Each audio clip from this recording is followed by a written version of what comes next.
Hello friends, நீங்கள் விக்ரமாதித்தன் கதையில் வினோத ரஞ்சித பதுமை சொன்ன கதையை பார்த்து பார்ப்போம். சந்திரவர்மன் என்ற பிராமணன் இருந்தார். அவர் பல கதைகளில் தேர்ச்சி பண்ணணும்னு நினைக்கிறாரு.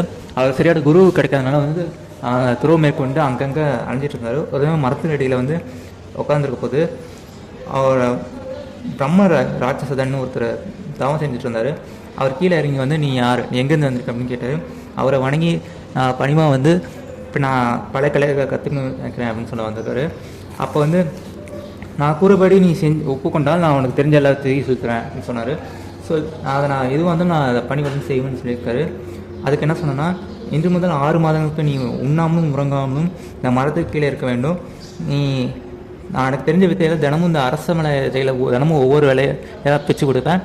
அந்த கலையை அதை படித்து நீங்கள் அந்த கலையை கற்றுக்கணும்னு சொல்கிறாரு. சரி, அதுக்கும் ஒத்துக்கிட்டாரு. அப்போ தினமும் இந்த மாதிரி தவம் செய்ய மேற்கொண்டு இந்த மரத்தின் மந்திர சக்தியால் அவருக்கு பசி தூக்கம் அவ்வளோ தாக்கலை. அப்படியே அதை மார்க்கெட் செல்லுது. 6 மாதங்கள் போன பின்னாடி சந்திரவர்மன் எல்லா கலைகளும் கற்றுக்கிட்டான். இப்போ கலையின் பயனால் வானத்திலேருந்து அவனுக்கு மலர் வளையம் வந்தது. அவன் புறப்பட போது, குருவே அவங்கள எல்லா அறிவுக்கும் எல்லா வித்தைகளுக்கும் நன்றின்னு சொல்லியிருக்காரு. இதுமாரி நான் என்ன பண்ணு கேட்டதுக்கு, சீடா நீ உன் ஊருக்கு போய் உனக்கு பிடித்த பெண்ணை மணந்துக்கொள் அப்படின்னு சொல்லியிருக்காரு. சரி, நன்றாக வாழுன்னு சொல்லி அமைச்சிருக்காரு. இவர் அப்போ சரி அங்கேருந்து அவர் ஊருக்கு போகிறக்குள்ள கன்னியாபுரின்னு என்ற இடத்துக்கு போய் தெருவில் இருந்த தென்னியில் ஓய்வு எடுக்கிறாரு. அப்போ அவர் கலைப்பணம் மீது மயங்கி விட்டார். அப்போ அங்கேருந்து ஒரு பெண் அவருக்கு உபசரிக்கிறார். திடீர்னு ஏன் இவங்க இப்படி மயங்கி கிடக்கிறான்னு சொல்லி அங்காரவல்லி என்ற பொண்ணு அவர் உபசரிக்கிறார். டாக்டர் மருத்துவரை கூட்டு மருந்து மாத்திரையெல்லாம் கொடுக்குறாரு. 8 நாள் கழிச்சு அந்த எந்திரிக்கிறாரு. அப்புறமேட்டு அவர் எந்திரிச்ச உடனே அவரோட இலையெல்லாம் எடுத்துக்கொண்டு அவர் கிளம்புறாரு. அப்போ அங்காரவல்லி கேட்குறாங்க, இப்படி உபசரித்த என்னை நீங்கள் ஏன் ஒரு வார்த்தை கூட கேட்க போகிறீங்க அப்படின்னு கேட்குறாங்க அந்த பொண்ணு. அப்புறம் சரி நீங்கள் எதை ஆனால் நீங்கள் தடுக்கிறாங்க என்று கேட்குறா.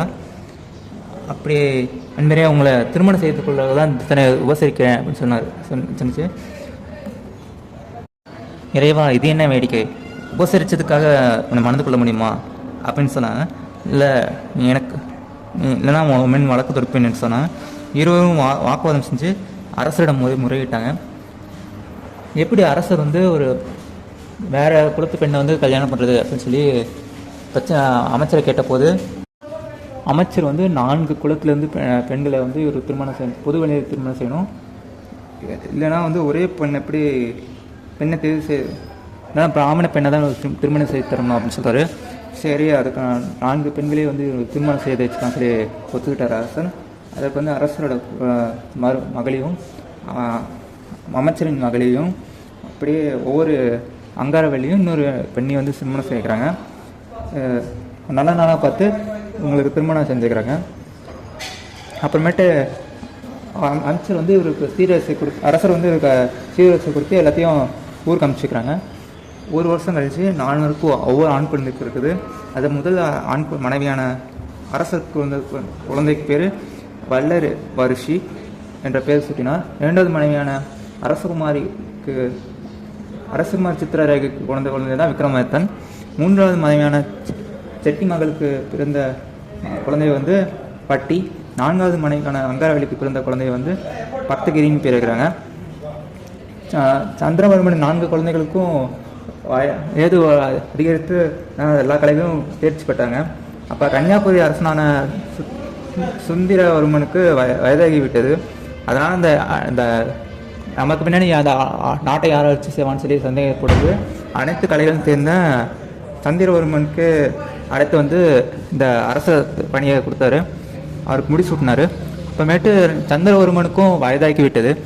அப்புறமேட்டு யார் கன்னியாகுமரி ஆழ்வான்னு சொல்லி 4 மகன்களையும் அனைத்து பேசுகிறாரு.